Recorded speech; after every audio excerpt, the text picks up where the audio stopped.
Deer India বোঝাপড়া হয়ে গেছে। কি হয়েছে সেই বোঝাপড়ায়?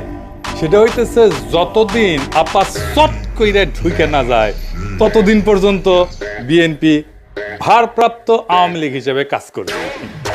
ভারপ্রাপ্ত আওয়ামী লীগ, আমি কই বৃহত্তর আওয়ামী লীগের বিএনপি শাখা। সেই জন্যে ইন্ডিয়ান মিডিয়া উইটা পড়ে লাগিয়েছে বিএনপিকে ক্ষমতায় নিয়ে আসতে। ইন্ডিয়ান মিডিয়া খবর দেখে এটা, হ্যাঁ, আনন্দবাজার পত্রিকা।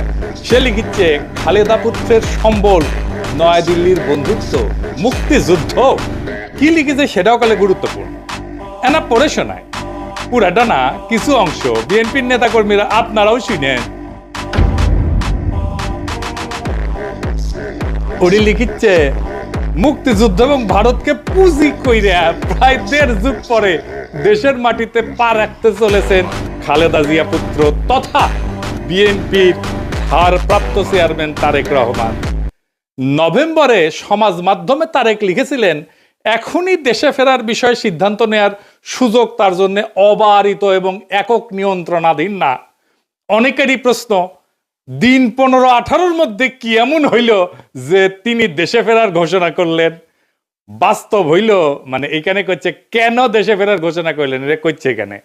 বাস্তব হইল নয়াদিল্লির সমর্থন অনেকটাই নিশ্চিত করে ফেলেছেন বিএনপির ভারপ্রাপ্ত চেয়ারম্যান। বিদেশ মন্ত্রক সূত্রের খবর, বিদেশ মন্ত্রক মানে পররাষ্ট্র মন্ত্রণালয়, মানে ইন্ডিয়ার পররাষ্ট্র মন্ত্রণালয়, এটা কইছে বিএনপি ক্ষমতায় আসলে ভারত বাংলাদেশের মধ্যে যে চুক্তিগুলো আছে তাতে কোনো প্রভাব পড়বে না এবং বাংলাদেশের মাটিকে কোনো ভারত বিরোধী কাজে ব্যবহার করতে দেওয়া হবে না, এই মর্মে প্রতিশ্রুতি পাওয়া গিয়েছে তারেকের কাছ থেকে। কি মজা! ভারতের গোয়েন্দা সূত্রের বক্তব্য, ঢাকাকে পাশে পেতে নয়াদিল্লিরও দরকার বিএনপিকেই, কারণ কর্মকাণ্ড নিষিদ্ধ হয়, ভোটে লড়তে পারছে না আওয়ামী লীগ। তাই বাংলাদেশে কট্টরপন্থীদের বারবারন্ত আটকাইতে পারে একমাত্র বিএনপি। নির্বাচনের মাধ্যমে খালেদার দল ক্ষমতাসীন হইলে বাংলাদেশে ভারত বিরোধী তৎপরতায় রাশ টানা যাবে। তাই আওয়ামী লীগের সঙ্গে সখ্য থাকা সত্ত্বেও অবস্থা বুঝে ব্যবস্থা হিসেবে তারেকের পাশে থাকতে হচ্ছে নয়াদিল্লিকে। মাশাআল্লাহ!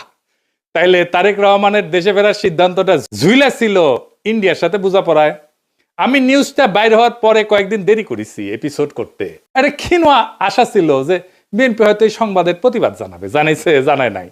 তার মানে প্রত্যেকটা শব্দ এই নিউজের সত্য। আর একটা ইন্টারভিউ দেখায় সুবীর নন্দীরা চেনেন তো? উই আসলে রয়ের স্পোক্সম্যান, মাউথপিস। রজা বলতে চায় বাংলাদেশ নিয়ে, তারে দিয়ে বলায়। সে কি বলতেছে শুনেন।